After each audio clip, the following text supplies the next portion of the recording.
ఆయుష్మాన్ భవ కార్యక్రమానికి స్వాగతం. మీరు మూత్రపిండ కాలిక్యులై మరియు కిడ్నీలో రాళ్ల సమస్యతో బాధపడుతున్నారా?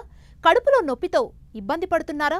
నొప్పితో తరచూ మూత్ర విసర్జన లేదా మూత్ర విసర్జన సమయంలో మంటగా అనిపిస్తుందా? మొదలగు కిడ్నీలో రాళ్ల సమస్యలకు హోమియోలో చికిత్సా విధానాలపై మాట్లాడేందుకు మనతో పాటు స్టూడియోలో ఉన్నారు doctor care homeopathy doctor care Suresh Buddha. వారిని అడిగి మరిన్ని సలహాలు సూచనలు తెలుసుకుందాం. Hello doctor, welcome to our studio. Thank you. Mainly కిడ్నీలో స్టోన్స్ ఫామ్ అవ్వడానికి రీజన్ ఏంటి? కిడ్నీ స్టోన్స్ ముఖ్యంగా అంటే లోపల ఉండేటటువంటి ఈ ఫిల్టరేషన్ కిడ్నీ చేసేటటువంటి ప్రాసెస్లో కొన్ని రకాల లవణాలు అధికంగా ఏదైనా ఒక ప్లేస్లో పేరుకుపోవడం అనేది జరుగుతూ ఉంటుందండి. దానితో పాటుగా కొన్ని మలినాలు కూడా దానికి యాడ్ అవ్వడం, ఇలాంటివి జరగడం వల్ల మన బాడీ లోపల కిడ్నీ లోపల ఉండేటటువంటి కొన్ని ప్లేసెస్లో ఇవి స్టోన్స్ అనేది ఫామ్ అవ్వడం జరుగుతూ ఉంటుంది. సో ముఖ్యంగా ఏంటంటే వీటిలో మనకి అంటే మనం తీసుకునేటటువంటి ఫుడ్ ఏదైతే మన ఇంటేక్ తీసుకుంటామో దాంట్లో ఉండేటటువంటి కొన్ని రకాల లవణాలు మాత్రమే ఇలాంటివి స్టోర్ అవడానికి ఆస్కారం అనేది ఉంటుంది. అలా ఒక చోట కానీ అధికంగా స్టోర్ అవుతూ ఉంటే కనుక ఆ స్టోన్స్ లాగా ఫామ్ అవుతా గట్టిపడి కంప్లీట్గా అది ఏదో ఒక ప్లేస్లో కంప్లీట్గా అది స్టాగ్నేట్ అయిపోవడం జరుగుతూ ఉంటుంది. సో దానివల్ల ఏంటంటే ఆ యొక్క సిమ్టమ్స్ అనేవి బయటపడడం, పెయిన్ లాంటిది బయటపడుతూ ఉండడం, ఇలాంటివి మనకు కనిపిస్తూ ఉంటాయండి. సో ముఖ్యంగా ఏంటంటే ఫిల్టరేషన్ ప్రాసెస్ పూర్తిగా దెబ్బతినకున్నా కూడా ఈ యొక్క లవణాలు అనేవి బయటికి వెళ్ళాల్సినటువంటి లవణాలు కానీ లోపలికి శోషణ అవ్వాల్సినటువంటి లవణాలు కానీ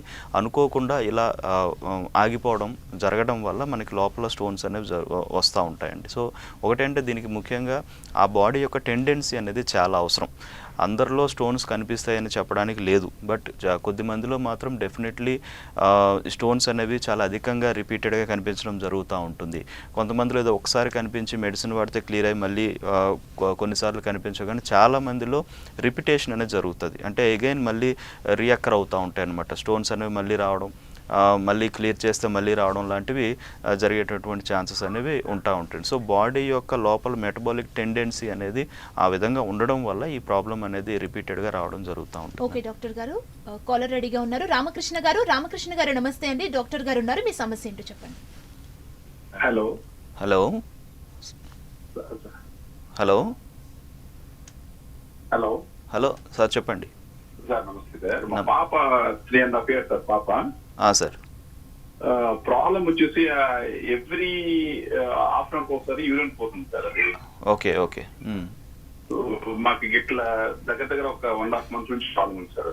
right right right okay okay దానికోసం సార్ మీ సలహా తీసుకుందాం ఉద్దేశంలో ఫోన్ చేసి.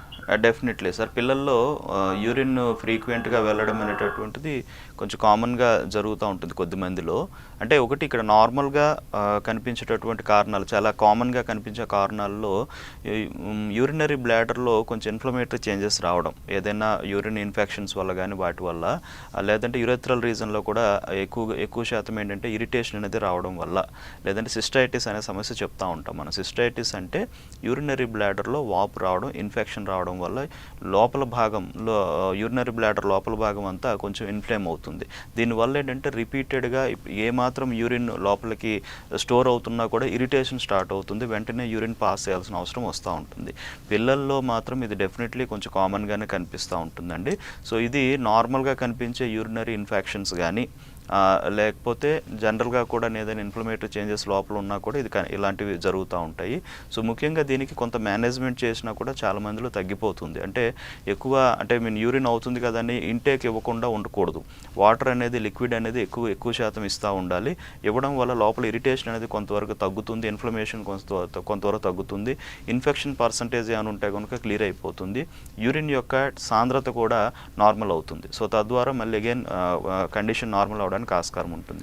కాదంటే కనుక ఇంకా వేరే కారణాలు ఏంటనేది ఇంకా మేజర్గా చూడాల్సిన అవసరం ఉంది. అంటే ఫ్యామిలీ హిస్టరీలో ఏమైనా ఇబ్బందులు ఉన్నాయా, లేదంటే వేరే రకమైన ప్రాబ్లమ్స్ ఏమైనా ఉన్నాయో రూల్ అవుట్ చేసుకోవాల్సిన అవసరం ఉంటుందండి. సో మోస్ట్లీ అయితే కనుక క్రానిక్ సిస్టైటిస్ అనేది ఇలాంటివి డెవలప్ చేయడానికి ఆస్కారం అనేది ఉంటుంది. సో దానికి రిలేటెడ్గా హోమియోపతి మెడిసిన్స్ వాడితే కనుక డెఫినెట్లీ ఈ యొక్క ప్రాబ్లం అనేది చాలా తొందరగానే నయం అయిపోతుందండి. ఓకే డాక్టర్, మరో కాలర్ ఉన్నారు. సుబ్బారావు గారు గుంటూరు నుంచి. సుబ్బారావు గారు నమస్తే అండి. డాక్టర్ గారు ఉన్నారు, మీ సమస్య ఏంటో చెప్పండి.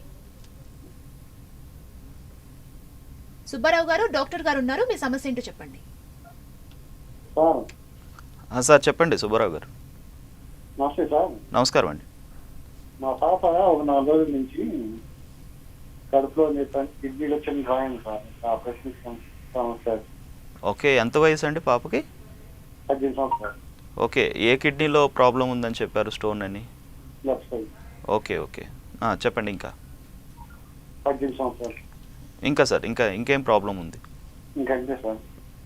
సరే, కిడ్నీ స్టోన్స్ అనేది అంటే టీనేజ్ నుంచి కూడా స్టార్ట్ అయ్యే అవకాశాలు ఉంటాయి కాబట్టి 18 ఇయర్స్ అంటే రావచ్చండి. సో డెఫినెట్లీ స్టోన్ అనేది దాని యొక్క సైజుని ఆధారంగా చేసుకొని స్టోన్ ఉండేటటువంటి ప్లేస్ అంటే కిడ్నీ లోపల మొత్తం అప్పర్ పోల్ కానీ లేదంటే మిడ్ పోల్ కానీ లేదంటే లోయర్ పోల్ కానీ ఇట్లా మూడు ఏరియాస్లో కూడా కిడ్నీ స్టోన్స్ ఉండే అవకాశాలు ఉంటాయి. కొద్దిమందికి ఏంటంటే యూరేటర్లో కూడా స్టోన్స్ ఉండేటువంటి అవకాశాలు ఉంటాయి, అంటే మూత్రనాళంలో కూడా ఉండే అవకాశాలు ఉంటాయి. సో ఆ స్టోన్ యొక్క సైజుని బట్టి దాని యొక్క ట్రీట్మెంట్ ప్రాసెస్ కొంచెం టైం అనేది మనకి కనిపిస్తూ ఉంటుందండి. ఎంత టైం పెట్టుకోవాలనే దాన్ని బట్టి ఉంటుంది. బట్ డెఫినెట్లీ హోమియోపతి మెడిసిన్స్ వాడితే కనుక దాని యొక్క పెయిన్ అంటే సిమ్టమ్స్ ముందు క్లియర్ అవుతాయి. ముందుగా మనకు కనిపించేది పెయిన్ కాబట్టి పెయిన్ డెఫినెట్గా నార్మల్ అయిపోతుంది. దాని తర్వాత యూరిన్ పోసేటటువంటి విధానంలో వచ్చే మార్పులు కానీ లేదా మంట కానీ ఇలాంటి ఇబ్బందులు ఏమైనా మొత్తం క్లియర్ అవుతుంది. దాని తర్వాత స్టోన్ అనేది కరిగిపోవడం అనేది జరుగుతుందండి. సో హోమియోపతి మెడిసిన్స్ ద్వారా డెఫినెట్లీ పూర్తిగా స్టోన్ అనేది నార్మల్ అయిపోతుందండి. And more over continue medicines వాడడం వల్ల అంటే టెండెన్సీ కూడా అంటే మళ్ళీ రిపీట్ అయ్యేటటువంటి అవకాశం కూడా మనం తగ్గిస్తామండి.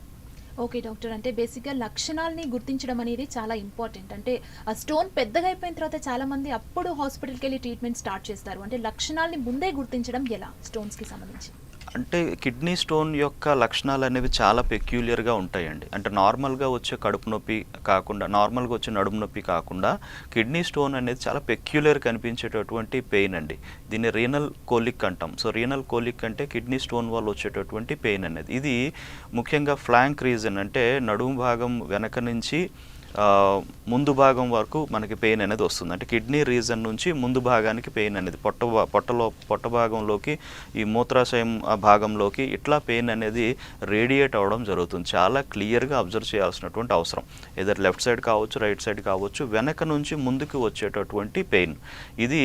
అంటే కిడ్నీస్ దగ్గర నుంచి మూత్రనాళం యొక్క ఆ ట్రావెల్ ఎలా ఉంటుందో అంతా కూడా అలా మనకి పెయిన్ అనేది కనిపిస్తుంది. సో అలా పర్టికులర్గా వచ్చే పెయిన్ అనేది మీకు వస్తుంది అంటే కనుక స్టోన్ పెయిన్ ఏమోనని గమనించాల్సిన అవసరం ఉంటుంది. ఒకవేళ పెయిన్ పెరుగుతున్న కొద్దీ కొంతమందికి వామిటింగ్ సెన్సేషన్ అవ్వడం, లేదంటే వామిటింగ్స్ అవ్వడం, లేదంటే మళ్ళీ విపరీతంగా మూత్రం పోసేటప్పుడు విపరీతంగా మంట అనిపిస్తూ ఉండడం, రిపీటెడ్గా మూత్రం వెళ్లాల్సినటువంటి అవసరం రావడం, ఇవి చాలా వరకు కనిపిస్తాయి. కొద్దిమందిలో దీని యొక్క పర్సంటేజ్ పెరుగుతున్న కొద్దీ బాడీ పెయిన్స్, లేదంటే ఫీవర్ కూడా, లేదంటే చలితో కూడినటువంటి జ్వరం వచ్చేటటువంటి అవకాశాలు కూడా ఉంటాయి. ఎందుకు అంటే బికాజ్ యూరిన్ ఇన్ఫెక్షన్ అనేది యాడ్ అవుతూ ఉంటుంది ఇంట్లో. సో యూరిన్ ఇన్ఫెక్షన్ పెరుగుతున్న కొద్దీ, యూరిన్లో పస్ సెల్స్ పెరుగుతున్న కొద్దీ కూడాను మనకి ఫీవర్, చిల్స్ ఇలాంటివన్నీ వచ్చేటువంటి అవకాశాలు ఉంటాయి. చాలా పెక్యులర్ కనిపించే ఇలాంటి పెయిన్ని మనం తొందరగా గుర్తించగలిగితే దానిని మనం అంటే ఇమీడియట్గా దాన్ని రీనల్ కోలిక్ అనేటటువంటిది ఒక అనుమానం రావాలి, వెంటనే జాగ్రత్త తీసుకోవాలి, వెంటనే దానికి సంబంధించినటువంటి డాక్టర్ని కలిసి దానికి టెస్టులు చేయించుకుని డయాగ్నోస్ చేసుకోవడం అనేది చాలా అవసరం అండి. సో ఇట్లా కొంతమంది ఏంటంటే నార్మల్గా వచ్చే పెయిన్కి పెద్దగా పట్టించుకోరు. అంటే కొంతమందికి ఆన్ అండ్ ఆఫ్ అవుతూ ఉంటుంది, పెయిన్ వస్తుంది, మెడిసిన్స్ ఏదైనా వాడినా లేదంటే ఎక్కువ వాటర్ తాగినా తగ్గిపోతుంది, అగైన్ మళ్ళీ పెయిన్ రావడం జరుగుతుంది. సో అలాంటి వాళ్ళు కొంతమంది నెగ్లెక్ట్ చేస్తారు. దీనికి తోడు ఇంటర్నల్గా ఏం జరుగుతుందంటే స్టోన్ యొక్క సైజ్ అనేది పెరుగుతూ ఉంటుంది. సో స్టోన్ సైజ్ పెరుగుతున్న కొద్దీ కూడా అది కాంప్లికేట్ అయ్యే అవకాశాలు ఉంటాయి. సో ఇలాంటివి లేకుండా ముందు జాగ్రత్తగా దీనిని గుర్తించగలిగితే బాగుంటుందండి. ఎస్ డాక్టర్, కాలర్ రెడీగా ఉన్నారు. మోహన్ రావు గారు వైజాగ్ నుంచి. మోహన్ రావు గారు నమస్తే అండి, డాక్టర్ గారు ఉన్నారు, మీ సమస్య ఏంటో చెప్పండి. హలో, నాకు యూరిన్ బ్లాడర్ లోనే చెప్పండి. 11/19 ఓకే ఓకే, సైజ్ స్టోన్ ఉందండి. Okay sir. నెక్స్ట్ ఏంటంటే దానివల్ల ఏంటంటే నాకు మంత్ చాలా ఎక్కువగా ఉంటుంది, పెయిన్ కూడా వస్తుంది ఉంటుంది. Okay sir, okay. అది అంటే పెయిన్స్ లో వస్తుంది. అదేలేండి, అవును. అది నెక్స్ట్ అయితే కిడ్నీలో కూడా 2 కిడ్నీలో 2 రాళ్ళు ఉన్నాయండి. That is around 5 mm, below 5 mm. Okay sir, okay, right. Urinary బ్లాడర్లో స్టోన్ అనేది అంటే యూరినరీ బ్లాడర్లో స్టోన్స్ కూడా యూజువల్గా ఏంటంటే మళ్ళీ అగైన్ యూరిన్ యొక్క సాంద్రత పెరుగుతున్న కొద్దీ కూడా పైనుంచి అంటే కిడ్నీస్ లోపల ఉండేటువంటి స్టోన్స్ కొన్ని కిందకి జారి అక్కడ స్టాగ్నేట్ అయిపోవడం కానీ లేదంటే సాంద్రత ఎక్కువ ఉండడం వల్ల స్టోన్స్ అనేది ఇక్కడే సైజ్ పెరుగుతూ ఉండడం కానీ జరుగుతూ ఉంటుందండి. దీనివల్ల డెఫినెట్లీ యూరినరీ బ్లాడర్ యొక్క లోపల లేయర్ మీద ఇరిటేషన్ అనేది ఉంటుంది. సో పెయిన్ అనేది వస్తుంది. యూరిన్ పాస్ చేసే మార్గం అంతా కూడాను ఆ జెనటల్ రీజన్ అంతా కూడాను యూరిన్ పోసేటువంటి మార్గం అంతా కూడా పెయిన్ అనేది రావడం లేదా మంట అనేది రావడం జరుగుతుంది. సో డెఫినెట్లీ ఈ యొక్క సిమ్టమ్ చాలా క్లియర్గా కనిపిస్తుందండి. కిడ్నీ లోపల కూడా స్టోన్స్ ఉన్నాయని చెప్పారు. అంటే యూజువల్గా ఏంటంటే కిడ్నీ స్టోన్స్ అనేవి రిపీటెడ్గా వచ్చేటటువంటి అవకాశాలు అనేవి లేదా అధికంగా ఫామ్ అయ్యే అవకాశాలు అనేది మీ బాడీ యొక్క టెండెన్సీని బట్టి అర్థమవుతుంది. సో 5 mm కానీ బిలో 5 mm స్టోన్స్ అనేవి ఏంటంటే అంటే మ్యాక్సిమం 5 mm వరకు లేదంటే 5 mm లోపల ఉండేటువంటి స్టోన్స్ని మనం స్మాల్ స్టోన్స్గానే చెప్తాం. బట్ ఈ స్టోన్స్ అనేవి ఇంకా సైజ్ పెరుగుతున్న కొద్దీ కూడా ఇమీడియట్గా 5 mm దాటిందంటే మోడరేట్ సైజ్ స్టోన్కి వెళ్ళిపోతుంది అది. సో ఇంకా సైజ్ పెరిగే అవకాశాలు అనేవి చూస్తూ ఉంటాం. సో తద్వారా మనకి ఈ కిడ్నీ భాగంలో కూడాను వెనకన బ్యాక్ నుంచి కూడాను పెయిన్ వచ్చే అవకాశం మళ్ళీ మొదలవ్వచ్చు. దీనికి హోమియోపతి వైద్యం ఏంటంటే డెఫినెట్లీ మన యొక్క ఆ బాడీ టెండెన్సీని కూడా అర్థం చేసుకొని ఆ టెండెన్సీ తగ్గడానికి కూడా మనం మందులు ఇస్తూనే స్టోన్ కరగడానికి మందు ఇస్తామండి. సో డెఫినెట్లీ స్టోన్ అనేది కరిగిపోతుంది. బ్లాడర్లో ఉండే స్టోన్ అనేది కరిగి అంటే 11 mm అంటే కొంచెం మోడరేట్ సైజ్ స్టోన్ అది అంటే కొంచెం లార్జ్ సైజ్ కిందనే చెప్పాలి యూజువల్గా అయితే కనుక. సో అది కూడా మనకి కరిగిపోయి బయటికి పోవడం జరుగుతుంది. అలాగే కిడ్నీ లోపల ఉండే స్టోన్స్ కూడా నార్మల్ అవుతాయి. ఇన్ఫెక్షన్ అనేది లేకుండా కూడా మనం చూసుకోవచ్చు. స్టార్టింగ్లో వచ్చి మీకు సిమ్టమ్స్ అన్నీ కూడా క్లియర్ అవుతాయి అండ్ ఆ టెండెన్సీ కూడా నార్మల్ అవుతుంది. మీరు తీసుకోవాల్సిన జాగ్రత్త ఏంటంటే చాలా ఎక్కువగా లిక్విడ్ ఇంటేక్ తీసుకోవాలి. కొన్ని రకాల ఫుడ్స్ మీరు అంటే ఈ కాల్షియం ఎక్కువ ఉండేటటువంటి ఫుడ్స్ తగ్గించడం, ఆక్సిలేట్స్ ఫాస్ఫేట్స్ ఉండేటువంటి ఫుడ్స్ కొంచెం తగ్గించడం అనేది చేయాలండి. అలా చేయగలిగితే కనుక హోమియోపతి మందులు వాడితే కనుక ఇది డెఫినెట్లీ నార్మల్ అయిపోతుంది. ఓకే డాక్టర్, హైదరాబాద్ నుంచి మరో కాలర్ ఉన్నారు. బ్రహ్మానందరెడ్డి గారు నమస్తే అండి. డాక్టర్ గారు ఉన్నారు, మీ సమస్య ఏంటో చెప్పండి. హలో హలో సార్ చెప్పండి. సార్ నమస్తే సార్. నమస్తే సార్. సార్ చెప్పండి సార్. సార్ నమస్తే సార్. నమస్తే సార్ చెప్పండి. సార్ నాకు అది కిడ్నీలో రాళ్ళు ఉన్నాయి సార్. ఒకటి రైట్ సైడ్ లో ఉండే, అది ఏమైందంటే అది మధ్యలో వచ్చి ఆగిపోయింది సార్. నేను చెట్ల మంది వాడితే ఓకే సార్. అది అయితే ఆగిపోతే అప్పుడు నేను ఆపరేషన్ చేసేది నాకు. ఓకే ఇక్కడ అక్కడ నుంచి అది పైప్ పంపించి బ్లాస్టింగ్ చేసేది సార్. అవును సార్. అవును చేస్తే అది పోయింది, పగిలిపోయింది, పెద్దగా ఉండే. ఇప్పుడు ఇంకొకటి లెఫ్ట్ సైడ్ ఉంది సార్, అది 16 mm ఉండే అప్పుడు. Okay sir. నాకు కొంచెం హెల్త్ బాగాలేకుండా అప్పుడు నేను ఆపరేషన్ చేయించలే. అదే అది అట్లనే ఉంది సార్. అది దాంతో అప్పుడప్పుడు పెయిన్ వస్తుంది, నొప్పి వస్తుంది సార్ కడుపులో కూడా లెఫ్ట్ సైడ్ లో. Okay sir. ఓకే ఓకే అంటే ఇదే మెయిన్ థింగ్ ఏంటంటే మనం ఎక్కడైనా యూరేటర్ లోపల అంటే మూత్రనాళం లోపల ఎక్కడైనా బ్లాక్ అయ్యేటువంటి అవకాశాలు ఉంటాయండి పెద్ద పెద్ద స్టోన్స్ అయితే కనుక.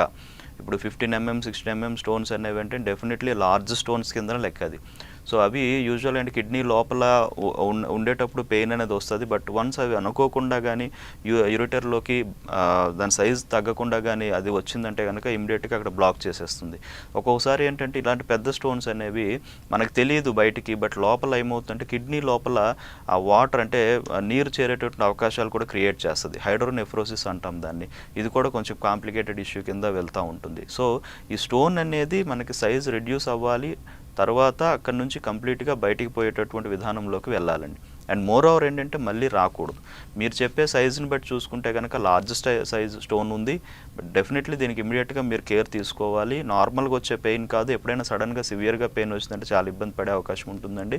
అలా కాకుండా ఇప్పటి నుంచి మీరు హోమియోపతి వైద్యం తీసుకుంటే కనుక స్టోన్ సైజ్ తగ్గుతూనే స్టోన్ బయటికి పోయే అవకాశం ఉంటుంది. అండ్ మళ్ళీ రాకుండా కూడా మనం హోమియోపతి మెడిసిన్స్ ద్వారా మనం జాగ్రత్త తీసుకోవచ్చు. దానికి తగ్గట్టు మనం తీసుకోవాల్సిన కొన్ని ఆహార నియమాలు, వాటర్ ఇంటేక్ ఎక్కువ తీసుకోవడం, మందులు కంటిన్యూగా కొంతకాలం పాటు వాడడం, ఈ 3 కరెక్ట్ అయిన విధానంలో చేయగలిగితే కనుక మళ్ళీ ఇటువంటి కంప్లైంట్స్తో మనం బాధపడే అవకాశం అనేది ఉండదండి. ఓకే డాక్టర్, కడప నుంచి మరో కాలర్ ఉన్నారు. ఓబులేష్ గారు. ఓబులేష్ గారు నమస్తే అండి. డాక్టర్ గారు ఉన్నారు, మీ సమస్య ఏంటో చెప్పండి. Hello hello sir. సార్ చెప్పండి. మూత్రం ఎక్కువగా వస్తున్నాయి సార్, ఎక్కువగా వచ్చి మంటగా వస్తున్నాయి. ఓకే ఓకే మంటగా వస్తున్నాయి, చాలా ఇదిగా ఉంది సార్, మంట ఎక్కువగా ఉంది. అదేలేండి. మంట పాసు పోసినప్పుడు బాగానే ఉంటుంది, పాసు పోయినాక ఎక్కువ అంటారు doctor. Okay sir, okay, right. ఒకటి మూత్రం పోసేటప్పుడు నొప్పి కానీ మంట కానీ, సో ఇలాంటి వాటిని మనం ఏంటంటే డిస్యూరియా అంటామండి. సో డిస్యూరియాలో ముఖ్యంగా ఇది ఒక చిన్న సిమ్టమ్, బట్ దీని కారణం ఏంటనేది చూడాలి. సో కారణం ఏంటంటే ఒకటి మూత్రం పోసేటటువంటి మార్గం అంతా కూడా లోపల ఇంటర్నల్గా ఉండేటటువంటి మ్యూకస్ మెంబ్రెయిన్ ఎలా ఉంటుంది అనేది చాలా ఇంపార్టెంట్. ఆ లోపల మ్యూకస్ మెంబ్రెయిన్లో ఏమైనా ఇన్ఫ్లమేటరీ చేంజెస్ కానీ ఇరిటేటింగ్ చేంజెస్ కానీ ఉంటే కనుక ఇలాంటి ఇబ్బందులు రావచ్చు. లేదంటే యూరిన్ ఇన్ఫెక్షన్ రిపీటెడ్గా ఉంటే కనుక, అంటే యూరిన్ లోపల పస్ సెల్స్ కానీ ఇట్లాంటివి ఎక్కువగా ఉంటే కనుక, రిపీటెడ్గా వస్తూ ఉంటే కనుక మూత్రం అనేది మంట కానీ నొప్పి కానీ వస్తుంది. అలాగే యూరినరీ బ్లాడర్లో వాపు కానీ ఇన్ఫెక్షన్ కానీ ఉంటే కనుక యూరిన్ ఎక్కువసార్లు వెళ్ళాల్సిన అవసరం కూడా వస్తూ ఉంటుందండి. అండ్ కిడ్నీ స్టోన్స్ కానీ ప్రాబ్లం ఏమైనా ఉన్నా ఇలాంటి ఇబ్బందులు అనేవి వస్తూ ఉంటాయి. ఇవి కామన్గా కనిపించేవి. బట్ కొంతమందికి ఏంటంటే వేరే అదర్ డిసీజెస్ కూడా ఏమైనా యాడ్ అయితే కనుక, లైక్ డయాబెటీస్ లాంటిది, షుగర్ వ్యాధి ఇలాంటివి ఉండేటప్పుడు మనం ముందుగా గుర్తించినప్పుడు కూడా కొంతమందిలో యూరిన్ రిపీటెడ్గా వెళ్ళాల్సిన అవసరం, నైట్ టైం ఎక్కువసార్లు లేవాల్సిన అవసరం, కొంచెం వాటర్ తాగినా మళ్ళీ యూరిన్కి వెళ్ళాల్సినటువంటి అవసరం పడుతూ ఉంటుంది. దీనిని కూడా మనం రూల్ అవుట్ చేసుకోవాల్సిన అవసరం ఉంటుంది. వన్స్ మీకు డయాబెటీస్ కానీ లక్షణాలు సంబంధించి కానీ లేదంటే డయాబెటిక్ లెవెల్స్ అనేవి నార్మల్గా ఉండి దాని యొక్క సంబంధం లేకుండా ఉంటే కనుక డెఫినెట్లీ యూరినరీ ట్రాక్ట్ ఇన్ఫెక్షన్స్ కానీ యూరినరీ ట్రాక్ట్లో వచ్చేటటువంటి ఇబ్బందులు కానీ ఉండే అవకాశాలు ఉంటాయి. కొన్నిసార్లు కొద్ది మందిలో ఏంటంటే యూరినరీ ట్రాక్ట్లో ఎక్కడైనా స్ట్రిక్చర్స్ అనేవి వస్తూ ఉంటాయి, యూరెథ్రల్ స్ట్రిక్చర్స్ అంటాం. సో ఇలాంటివి రావడం వల్ల కూడాను కొంచెం పెయిన్ఫుల్గా ఉంటుంది. యూరిన్ పోసేటప్పుడు అంత అంటే ఈజీగా ఫ్లో అనేది రాదు, చాలా కష్టంగా యూరిన్ పాస్ చేయాల్సిన అవసరం వస్తూ ఉంటుంది. చాలామంది నెగ్లెక్ట్ చేస్తూ ఉంటారు. సో ఇలాంటిది కూడా రూల్ అవుట్ చేసుకోవాల్సిన అవసరం ఉంటుందండి. మీరు ఒకసారి మీరు పాత రిపోర్ట్స్ కానీ ఏమైనా ఉంటే కనుక మీరు ఒకసారి దగ్గరలో డాక్టర్ కేర్ హోమియోపతికి ఒకసారి వెళ్ళండి. డాక్టర్ గారు అన్ని చెక్ చేసి దాన్ని బట్టి మీకు దాని డీటెయిల్స్ చెప్తారు. అది దేనివల్ల ఈ ప్రాబ్లం అవుతుందో ఆ రూట్ కాజ్ని గమనించి దాన్ని బట్టి మందులు ఇస్తారండి. వెంటనే ఇది నయమైపోతుందండి. ఓకే డాక్టర్ గారు. కోదాడ నుంచి మరో కాలర్ ఉన్నారు, సతీష్ గారు. సతీష్ గారు నమస్తే అండి. డాక్టర్ గారు ఉన్నారు, మీ సమస్య ఏంటో చెప్పండి. నమస్తే డాక్టర్ గారు. నమస్తే సార్, చెప్పండి సార్. నాకు రైట్ కిడ్నీలో 4 mm calculus in mid pole of right kidney. Okay. Left కిడ్నీలో 3 mm calculus in upper pole of left kidney. Okay అండి. అయితే ఈ స్టోన్స్ వల్ల యూరిన్ లో పసెల్స్ పోతున్నాయి సార్. పసెల్స్ ఎంత ఉన్నాయంటే ఒక్క నిమిషం, పసెల్స్ 4 to 5 HPF సార్. ఓకే అండి. ప్రోటీన్ 1+ పోతుంది. ఓకే. పిరామిన్ క్రియేటిన్ 0.9. రైట్. అవును సార్. ఓకే. పెయిన్ ఏమైనా వస్తుందా మీకు ఇప్పుడు? సార్ పెయిన్ భయంకరంగా వస్తుంది సార్ నాకు. అంటే ఫీవర్ వస్తుంది, పెయిన్ వస్తుంది, లెఫ్ట్ సైడ్ స్టమక్ పెయిన్ వస్తుంది. అవును సార్, ఈ 3 బాగున్నాయి సార్ ప్రాబ్లం. రైట్. ఇప్పుడు ఫీవర్ అనేది రావడానికి ముఖ్యంగా యూరినరీ ఇన్ఫెక్షన్ అనేది కారణం అండి. సో రెండవది ఏంటంటే కిడ్నీ స్టోన్స్ కూడాను సైజు మీకు స్మాల్ స్టోన్స్ ఉన్నా కూడా బట్ పెయిన్ అనేది చాలా ఎక్కువగా వస్తుందని చెప్పారు. అంటే స్టోన్ సైజుని బట్టే పెయిన్ అనేది కరెక్ట్గా వస్తుంది అనేది కాదు. చిన్న స్టోన్స్ ఉన్నా కూడా కొద్దిమందిలో చాలా సివియర్గా పెయిన్ అనేది వస్తుంటుంది. కొంతమంది పెద్ద స్టోన్స్ వరకు కూడా కొంతమంది పెయిన్ తెలియదు. అది ఉండేటటువంటి రీజన్ బట్టి ఆధారపడి ఉంటుంది, ఏ రీజియన్లో ఉంది అనే దాన్ని బట్టి ఉంటుంది అది. సో మీకు ఒక కండిషన్ బట్టి చూసుకుంటే కనుక చిన్న స్టోన్స్ 2 వైపులా ఉన్నాయి, బట్ పెయిన్ అనేది చాలా సివియర్గా వస్తుంది. దానికి తోడు యూరినరీ ఇన్ఫెక్షన్ కూడా ఎక్కువగా యాడ్ అయింది. సో కొంతమంది స్టోన్స్ ఉన్న వాళ్ళు యూరినరీ ఇన్ఫెక్షన్ కొంతమందికి ఉండదు, బట్ మీలో ఏంటంటే యూరినరీ ఇన్ఫెక్షన్ అధికంగా ఉంది, పస్ సెల్స్ ఎక్కువగా ఉన్నాయి. అలాగే ప్రోటీన్ అనేది 1+ చెప్తున్నారు. సో ఎప్పుడూ కూడా బాడీలోంచి ప్రోటీన్ అనేది లీక్ అవ్వకూడదు. యూరిన్ ద్వారా అవ్వచ్చు, కానీ యూరిన్ ద్వారా అయినా కూడా అవ్వకూడదండి. ఎందుకంటే ప్రోటీన్ అనేది ఎప్పుడైతే మన బాడీలోంచి పోతుందో గుర్తించాల్సినటువంటి విషయం ఏంటంటే ఫిల్టరేషన్లో లోపం అనేది మొదలవుతుంది అనేది గుర్తించాలి. సో అది చాలా ఇబ్బంది. సో ప్రోటీన్ ఎక్కువగా లాస్ అయిందంటే విపరీతమైన వీక్నెస్ వస్తుంది, కాళ్ళల్లో నీరు చేరిపోయేటువంటి అవకాశాలు ఉంటాయి. సో బాడీ అనేది పూర్తిగా వీక్ అయిపోవడానికి ఆస్కారం అనేది ఎక్కువగా ఉంటుంది. అది మంచిది కాదు. సో ఇమీడియట్గా ఈ యొక్క ప్రాసెస్ని పూర్తిగా కంట్రోల్ చేయాలి. క్రియాటినిన్ లెవెల్ అనేది పూర్తిగా నార్మల్గా ఉంది. సో కిడ్నీ ఫంక్షనింగ్ మీద పూర్తిగా ప్రభావం అయితే లేదు ప్రస్తుతానికి.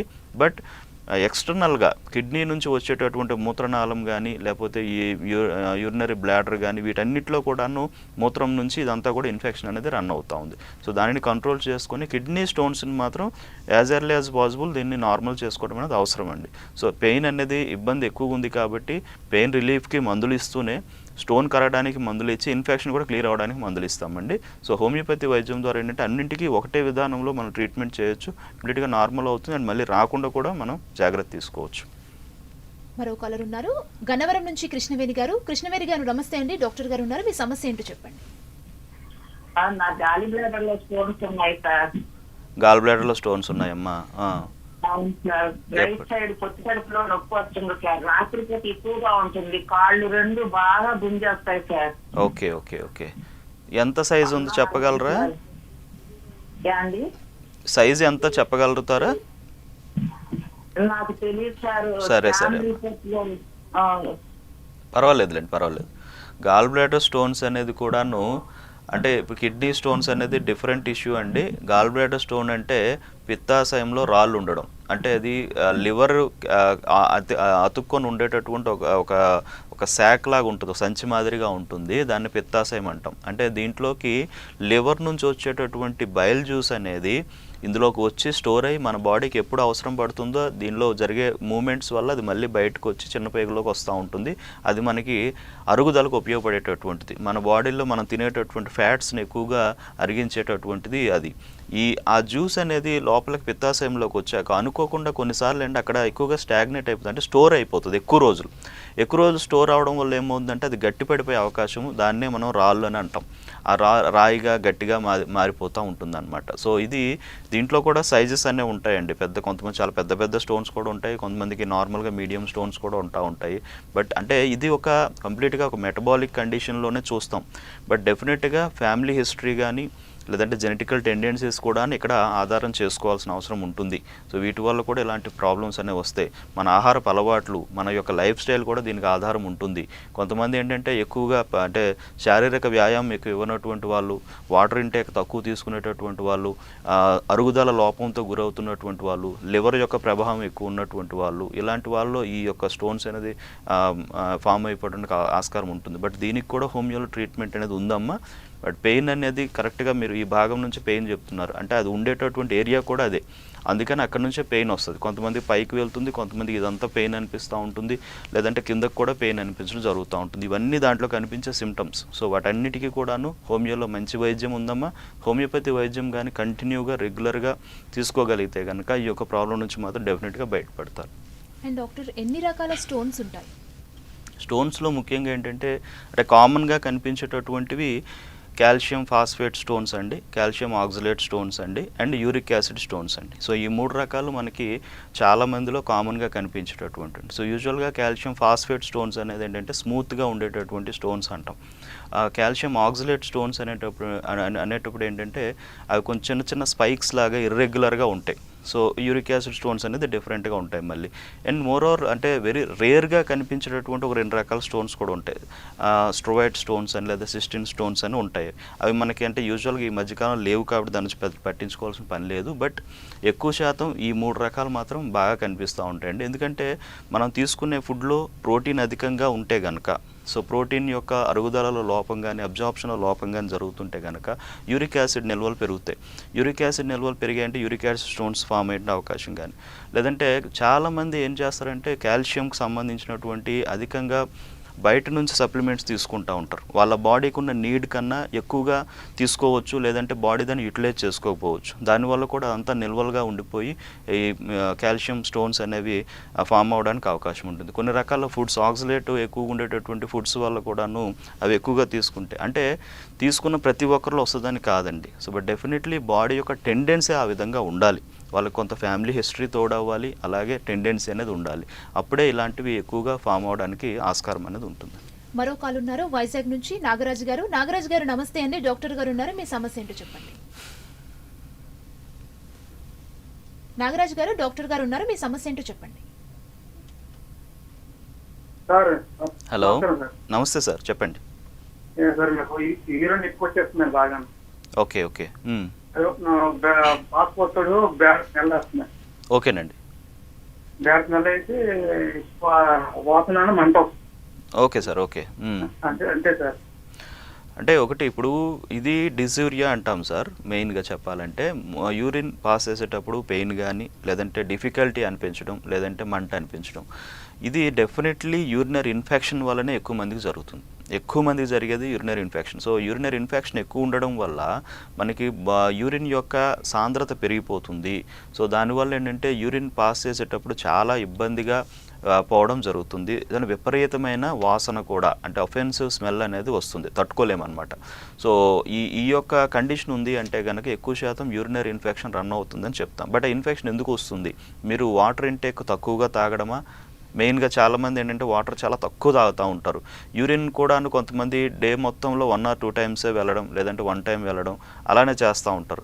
సో వీళ్ళలో మనం బాగా గమనిస్తే కనుక యూరిన్ యొక్క కలర్ కూడా బాగా ఎల్లోయిష్గా కానీ, కొంచెం రెడ్డిష్గా కానీ కూడా కనిపిస్తూ ఉంటుంది. అంటే విపరీతమైన సాంద్రత పెరిగి విపరీతంగా ఇన్ఫెక్షన్ అనేది చేరడానికి ఆస్కారం ఉంటుంది. అలానే కొన్ని రకాల వేరే అదర్ డిసీజెస్ కానీ ఏమైనా, అంటే కిడ్నీ యొక్క ఫంక్షనింగ్లో డిస్టర్బెన్స్ ఉందా, లేదంటే కిడ్నీ లోపల ఉండే నెఫ్రాన్స్లో కూడా ఇబ్బంది ఏమైనా ఉంటుందా, లేదంటే వేరే అదర్ మెటబాలిక్ చేంజెస్ ఉన్నాయా, వీటన్నిటిని కూడా ఆధారంగా చేసుకోవాలి.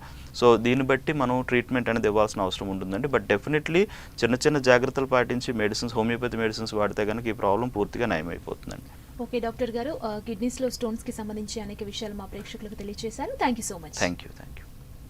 సో వ్యూయర్స్, ఇది వాటి ఆయుష్మాన్ భవ కార్యక్రమం. మరో కార్యక్రమంతో మళ్ళీ కలుద్దాం. చూస్తూనే ఉండండి 10 TV.